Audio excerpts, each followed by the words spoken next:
I was standing in my kitchen. My phone was in my hand, and on the screen there was one number. That number was the amount of money I had lost. It was more money than I had ever lost in my life. My hand was shaking a little, not from the cold, from something else. In the next room, I could hear my family talking. Normal life, still going on, just a few steps away from me. But I couldn't move. I just stood there, looking at that number again and again, like looking at it one more time would somehow make it smaller. It didn't get smaller. Here's a question I want you to sit with while I tell you this story. What if the fastest way to lose everything is to move too fast?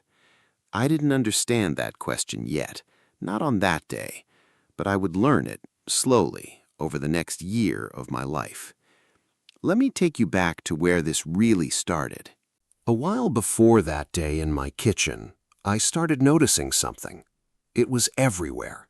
On social media, in conversations with friends, even in casual talk at family dinners. People were making money fast. Real estate, stocks. I heard stories about someone who bought a property and sold it a few months later for a much higher price.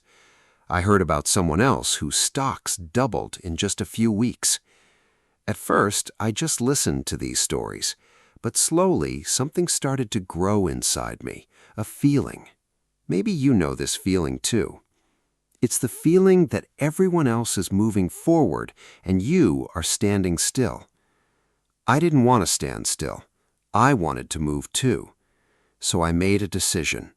I decided to invest in real estate, in stocks. I told myself it's time to catch up. Here's the problem, and I want to be honest about it. I didn't have much real knowledge. I didn't take time to learn first. I didn't ask enough questions. I saw an opportunity, and I moved fast. At that time, it felt exciting. It felt smart. Every time I thought about the money I might make, I felt a rush of energy. I told myself, other people are doing this. Why not me? I remember one specific afternoon. I was sitting with my laptop, looking at numbers I didn't fully understand, and instead of stopping to learn more, I just clicked confirm, fast, almost without thinking. I want to be honest with you about how that moment felt. It didn't feel careless. It felt bold. It felt like I was finally doing something big with my life. I had no idea what was coming next. At first, nothing dramatic happened.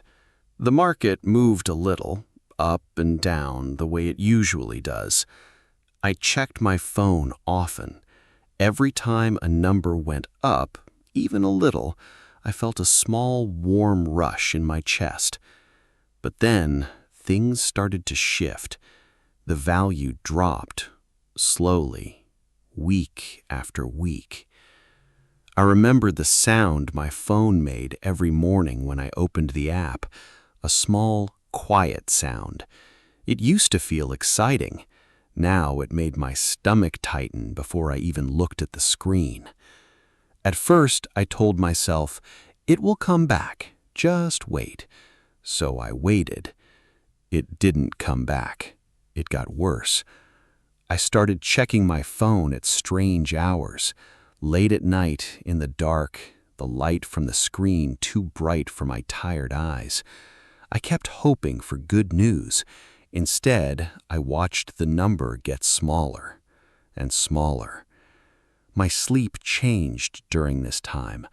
I would lie awake doing math in my head over and over, like counting sheep that never let me rest. I want to tell you honestly how this felt on the inside. It wasn't only about the money. It was about my pride. I didn't want to admit that I had made a mistake. So for a while, I didn't. I told myself stories instead. It's just bad luck, not a bad decision, just bad timing. But stories don't pay bills, and they don't fix what's broken at home. Because this wasn't just affecting my bank account, it was affecting my family too. I remember coming home some evenings, standing outside the door for a moment before going in, just a few seconds, long enough to arrange my face into something calmer than what I actually felt inside. The house felt quieter during that time, not silent, just careful, the kind of quiet where everyone is choosing their words a little more slowly than usual. I spent hours staring at numbers on a screen instead of being present with the people I actually loved, sitting in the same room as my family, but somewhere else in my mind completely. I remember one night, sitting alone after everyone else had gone to sleep, the house finally still, finally quiet, and in that quiet, I finally said something honest to myself. I hadn't just lost money, I had let this mistake take something bigger from me: time, peace, real connection with the people closest to me. That was the night everything felt heaviest. That was the beginning of the number in my kitchen, the one I would look at months later, unable to look away. Let me pause the story here for a moment and ask you something. Have you ever made a big decision when you were excited, or scared, or worried you were missing out on something everyone else seemed to already have? I think most of us have, at least once. It's a very human thing to do. For me, this whole experience taught me something important, something about how decisions actually get made, not just by me, but by most people, most of the time. Sometimes we decide with our fast mind. This is the part of us that reacts quickly. It feels exciting. It feels confident. It moves before it fully understands. It doesn't like to wait. Other times we decide with our slow mind. This part is quieter. It asks questions first. It checks the facts. It takes more time before saying yes or no. It's not exciting. It doesn't feel bold. But it's usually right, more often than we expect. My biggest mistake wasn't investing in real estate or stocks. My biggest mistake was letting my fast mind make a decision that truly needed my slow mind instead. After that night, after finally admitting the truth to myself, I made a choice. I decided to slow down. I stopped making new investments right away. Instead, I started learning, real learning, not fast learning. I read books. I asked people with real experience, people who had been through this before me.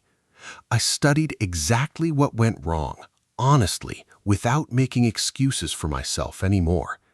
It wasn't exciting work. Some days it felt slow. Some days it even felt boring, but it was necessary. Little by little, I started making small, careful decisions again. Not fast ones this time, careful ones. I checked the facts first every time. I waited before deciding anything big, even when part of me wanted to act right away. I started asking myself one simple question before every decision. Am I deciding this because I truly understand it, or because I'm excited, or scared, or in a hurry? That single question changed how I made decisions in investing and in life. Slowly, my situation started to change. Not overnight, not in one lucky moment, the way it sometimes happens in stories. Just slowly, one careful decision at a time.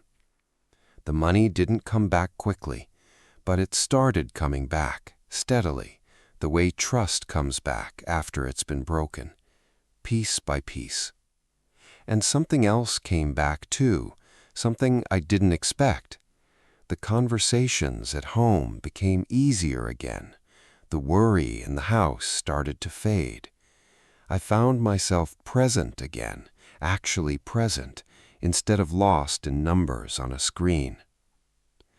I want to be clear with you about something. This recovery wasn't fast and it wasn't perfect. It was just steady. And steady turned out to be exactly what I needed. So here's what I want to leave you with.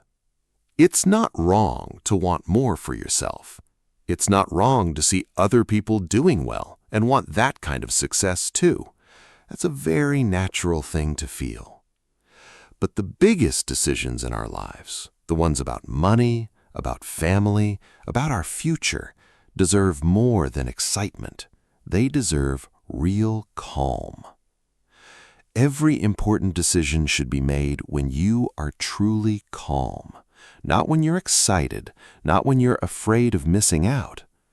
Calm. I learned this the hard way, standing alone in my kitchen, looking at a number I didn't want to see. Maybe you don't need a moment like that to learn it yourself. Maybe hearing my story is enough.